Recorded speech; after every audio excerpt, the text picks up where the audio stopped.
الحمدللہ رب العالمین والعاقبۃ للمتقین والصلاة والسلام علی سید الانبیاء والمرسلین والمعصومین اما بعد فاعوذ باللہ من الشیطان الرجیم بسم اللہ الرحمن الرحیم اللہم صلی علی محمد وآل محمد۔ سامعین و مومنین یا علی مدد، تمام سننے والوں کو جو میرے دوست ہیں، احباب ہیں، ان سے گزارش ہے کہ وہ دعا کریں کہ مولا حسین کی عزاداری ہماری نسلوں میں جاری و ساری ہو، مولا حسین کی عزاداری ہماری نسلوں میں جاری و ساری ہو۔ اور جنہوں نے خون کا پرسہ پیش کیا، ماتمداری میں شریک ہوئے، مولا حسین کو پرسہ پیش کیا کما زنی سے یا زنجیر زنی سے، مولا حسین نے کوئی غم نہ دے سوائے غم حسین کے۔ اور ایک اور چیز ہے کہ اس میں ایک طبقہ جو ہے نا، جو اہل تسنن کا، اہل سنت کے بریلوی لوگ ہیں جو، اور دوسرے وہ کہتے ہیں جی ہم ہائے حسین نہیں واہ حسین کہتے ہیں، کیونکہ یہ جنگ وہ انہوں نے قربانیاں دی، اور واہ حسین کے میسج وہ فیس بک پہ لگاتے ہیں۔ پتہ نہیں ان کی منطق کیا ہے، ہماری سمجھ سے باہر ہے کہ وہ کیا منطق ہے ان کی۔ کیونکہ اگر کسی کے گھر میں 18 سال کا کوئی بیٹا شہید ہو جائے یا فوت ہو جائے، فوج میں ہو، پولیس میں ہو، کوئی گولی مار دے اس کو شہید کر دیا جائے، یا وہ کسی ایکسیڈنٹ میں حادثاتی طور پر مر جائے، تو اس کا باپ کبھی بھی نہیں کہے گا واہ میرے پتر ایسا تو بڑا کام کیتا، نہ نہ نہ، وہ اس کی کمر ٹوٹ جائے گی، وہ مرتے دم تک اپنے جوان بیٹے کا غم نہیں بھولے گا۔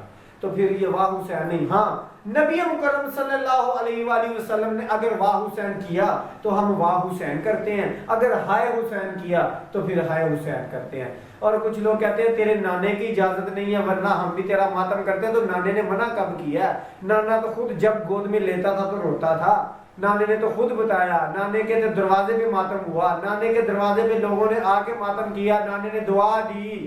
جناب والا آپ کو کون سی نانا آ کے خود گھر میں آ کے کہے کہ آجا میرے نواسے کا ماتم کر؟ او بھائی تم لوگوں نے جب اس لیے کہ تمہیں ماتم حسین سے، اس احتجاج سے، زنجیر زنی کما زنی سے مسئلہ یہ ہے کہ یہ احتجاج ہم ان کے خلاف کر رہے ہیں جو آپ کے پیر ہیں، جو آپ کے بڑے ہیں، جن کو آپ اپنا رہبر پیشوا مانتے ہیں۔ مسئلہ یہ ہے۔ اچھا، اب پرابلم یہ ہے جی کہ ائمہ معصومین مولا حسین کے غم میں جو ہی محرم کا چاند چڑھتا تھا روتے تھے۔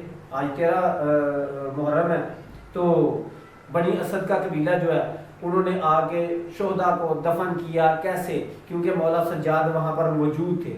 اچھا، مولا سجاد وہاں پر بھی موجود تھے اور یہاں پر بھی موجود تھے، اور جو ناسبی خارجی اور مکسر ہے نا، ان کے منہ پہ تماچا ہے کہ مولا سجاد کے بارے میں تمام راویوں نے، تمام محدثین نے لکھا ہے کہ وہ کربلا میں دوبارہ تیسرے دن 13 محرم کو آئے اور بنو اسد کو بتایا کہ یہ کس کی لاش ہے، یہ کس کی لاش ہے، یہ کس کی لاش ہے، یہ کس کا بدن مبارک ہے، یہ کس کا بدن اقدس ہے۔ وہ ساروں کے نام لے لے کر بتا کر ان کو دفن کیا گیا۔ بہرحال اچھا شروع کرتے ہیں جی۔ آج اگر میں آپ کو یہ بتاؤں کہ یہ ماتم حسین مجلس غم حسین جو برپا ہو رہی ہے، ان میں اضافہ ہو رہا ہے، اور پڑھی لکھی کمیونٹی جو ہے وہ اہل تشیع کے مذہب کو ایکسیپٹ کری ہے، مسلک نہیں، مذہب۔ الحمدللہ شیعہ مذہب ہے، ایک مذہب ہے، وہ مذہب جس پہ محمد و آل محمد نے ہمیں چلنے کا حکم دیا ہے، اور ہم انہی کی بات کو حجت سمجھتے ہیں، نہ کسی ملوانے کی، نہ کسی مجتہد کی، نہ کسی آیت اللہ کی۔ ہمارے لیے آیت اللہ بھی چہاردہ معصومین ہے،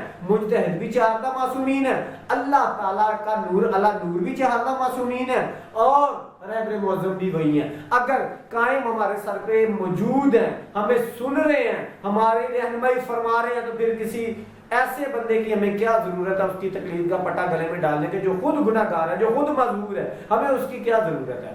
یا تو وہ اولو الامر ہو۔ اللہ وحدہ لا شریک نے قرآن میں فرمایا کہ اطاعت کرو اللہ کی، اس کے رسول کی، اور اولو الامر کی۔ اور اولو الامر کون ہے؟ جو امر پر غالب ہے، جو مردے کو زندہ کر سکے، جو بے پتا بے پھل درخت کو پھل لگا سکے، جو اپنے سامنے کسی کو اشارہ کرے وہ پتھر یہاں سے چل کے پرلی طرف چلا جائے۔ اچھا، وہ امر پر غالب ہے، تو جو یہ نہیں کر سکتا وہ امر کو کیسے غالب ہو گیا؟ اول الامر چار معصومین ہے، انہی کی اطاعت کرنی قرآن کہہ رہا ہے. اگر قرآن کسی اور کی اطاعت کا کہتا ہے تو ہم کر لیتے ہیں. بہرحال مکثروں کو، ملوانوں کو، تقلیدیوں کو اور جو دوسرے تیسرے مذہب ہیں سارے ایک ہی ہیں. اچھا ان کے منہ میں تماچا کیا ہے؟ شیعتنا خلقوا من فضل تینتنا واجنو ابنور ولایتنا یفرحوا بفرحنا ویحزنون بحزننا. صدق اللہ العظیم.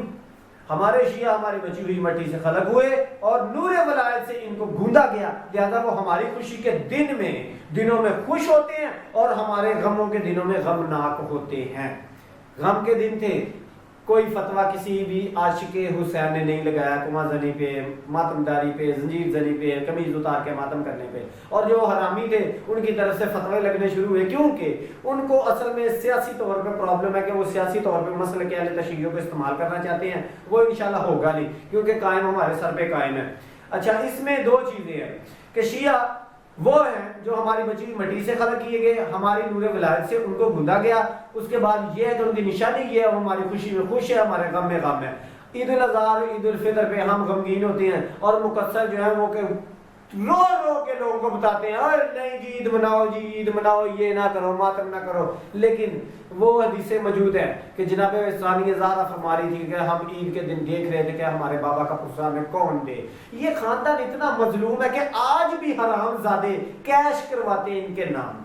ہاں جی جو بھی کرواتا ہے، جو بھی ان کا ذکر، ان کا عزاداری، ان کی محبت، ان کے جشنوں کو کیش کرواتا ہے نا حرام زادہ ہے. ہاں جی یہ تو ایک دل کی منطق ہے، محبت ہے، یہ تو اندر کی بات ہے. اس میں سیاسی طور پر کسی ملک کو پروموٹ کرنا، کسی سیاسی پارٹی کو پروموٹ کرنا، کسی سیاسی پرسن کو پروموٹ کرنا نہیں. ممبر حسین صرف ذکر حسین کے لیے، فضائل حسین اور مصائب حسین کے لیے، اور کوئی کام نہیں ہے وہاں پر. اچھا اب میں آپ کو بتاؤں کہ سب سے بڑی بات جو ہے نا وہ یہ ہے کہ حسین علیہ السلام کی جو عزاداری ہے نا، ہائے حسین اور واہ حسین، یہ بتاتے ہیں کہ ہائے حسین کیا اور واہ حسین کیا.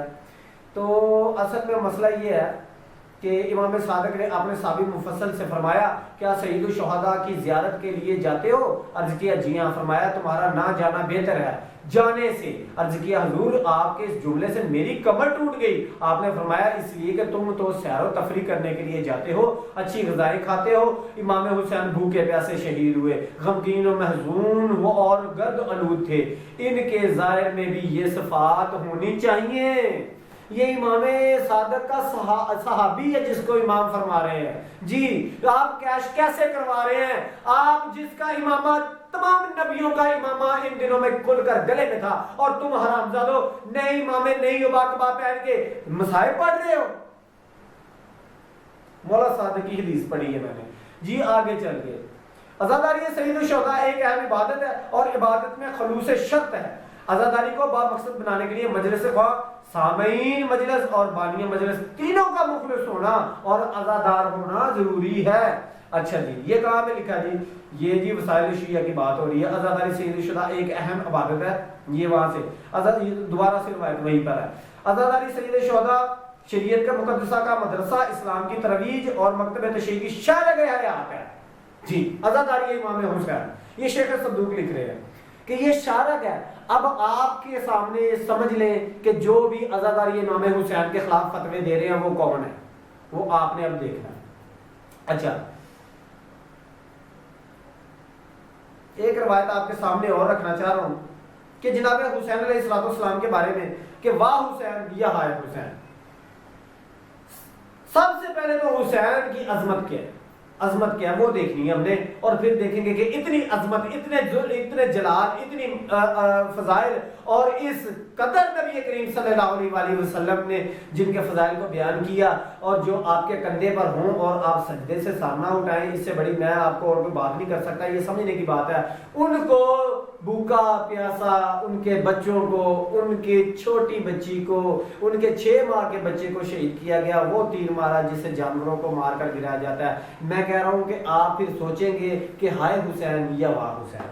اچھا جن کا نانا سید الانبیاء، جن کا بابا سید الاولیاء، جن کی والدہ سیدۃ النساء، جن کے بھائی سید الاوصیاء، جن کا دادا سید البطحاء، جن کی نانی ملکۃ العرب، اور جن کو 3 شعبان 4 ہجری مدینہ منورہ میں علی و بطول کے گھر میں نزول ہوا، اور کل فرشتے اور نبی مکرم اور جناب علی کو مبارکباد دینے ہیں، یہ حسین ہے جو طاہر مطہر پاک پاکیزہ خلق ہوا۔ حضور تشریف لائے، جناب صفیہ بنت عبد المطلب نے فرمایا میرے بیٹے کو سے فرمایا نبی پاک نے میرے بیٹے کو لاؤ پھوپھی جان۔ انہوں نے عرض کیا اے اللہ کے رسول میں نے تو ابھی تک مولود کو غسل نہیں دیا، تو آپ نے فرمایا کیا تو اسے پاک کرے گی؟ اللہ تعالیٰ نے اسے پاک پاکیزہ مطہر دنیا پر نزول فرمایا، ان کا عام لوگوں کی طرح پیدائش نہیں ہوتی۔ جی یہ حدیث پڑھ رہا ہوں۔ اچھا، جب شہزادہ آپ کی خدمت میں لایا گیا جناب حسین کو، تو آپ نے دائیں کان میں اذان اور بائیں کان میں اقامت کی اور لعاب دہن سے بچے کو گڈی دی اپنی زبان چسا کر، اور نبی مکرم صلی اللہ علیہ وسلم کی زبان سے ہی خوراک مولا حسین لیتے رہے، آپ نے ماں کا دودھ نہیں پیا۔ اچھا، جناب صفیہ سے یہ روایت ہو رہی ہے۔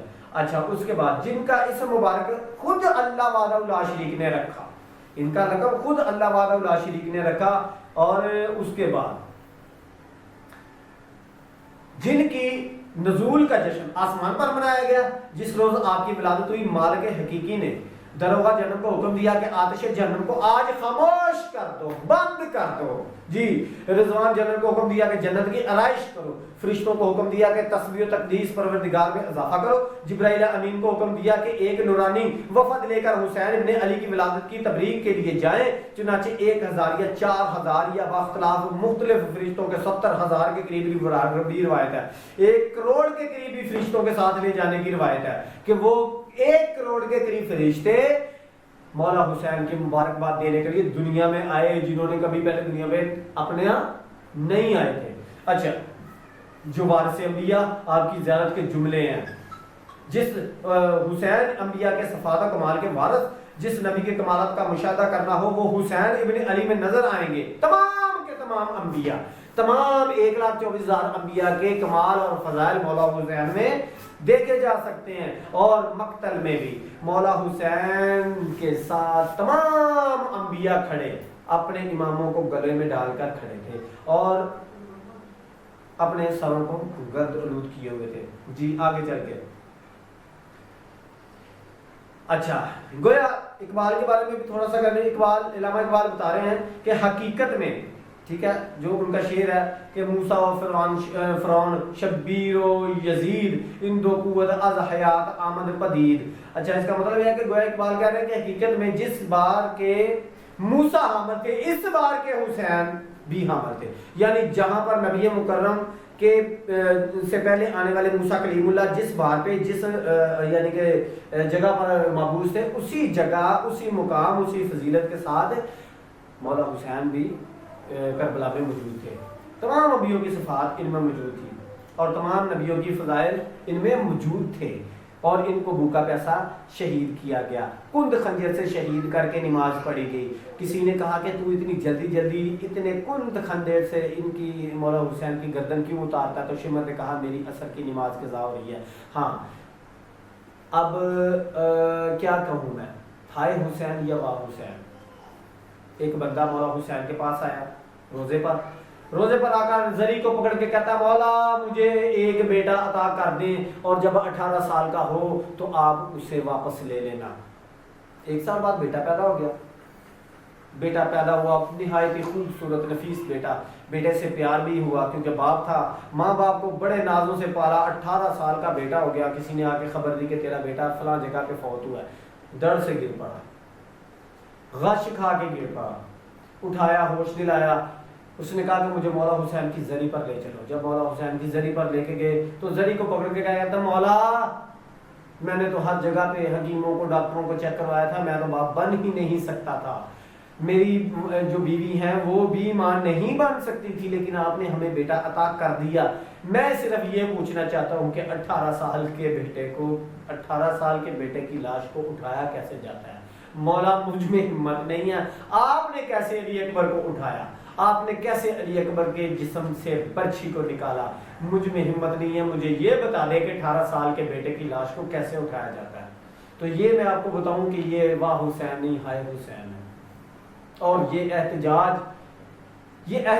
بتا رہا ہے کہ کربلا میں جو ظلم ہوا مسلمانوں نے کیا، اصحاب اور اصحاب کی اولاد نے کیا، اس لیے ذکر حسین کو روکا جاتا ہے کہ کہیں ان کو ننگا نہ کر دیا جائے جنہوں نے یہ ظلم کیا ہے ان کو، کیونکہ یہ لوگ اپنا پیر مانتے ہیں، رہبر مانتے ہیں.